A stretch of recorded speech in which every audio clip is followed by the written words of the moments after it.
அருணாசலா, அல்லும் பகலும் தியானத்தில் ஆழ்ந்து போகவும் பக்தியால் உருகி மெய் மறக்கவும் தானே செய்கிறேன்.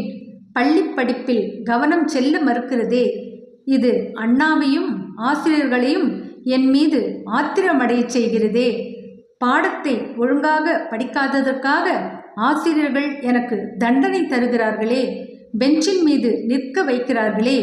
சரியாக ஒப்பிக்காத பாடத்தை திருப்பி எழுதச் சொல்லி அழ வைக்கிறார்களே. அப்போதெல்லாம் எனக்கு துக்கம் நெஞ்சை அடைக்கிறதே. என்னையும் மீறி அழுகையே வந்துவிடுகிறதே.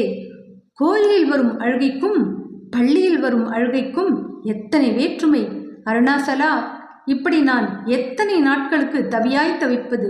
என் உள்ளம் எதையோ நாடி ஏங்குகிறதே. உறவினர்களோ என்னிடம் எதையோ எதிர்பார்க்கின்றனரே. என் நிலையை ஒருவரும் புரிந்து கொண்டதாக தெரியவில்லையே. இதை புரியும்படி எடுத்து சொல்லவும் எனக்கு தெரியவில்லையே.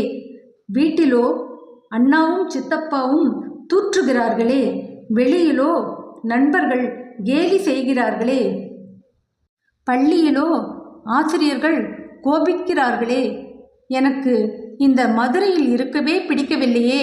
அருணாசலா, அருணாசலா என்று வெங்கடராமன் அப்படியே கண்மூடி தியானத்தில் ஆழ்ந்தான்.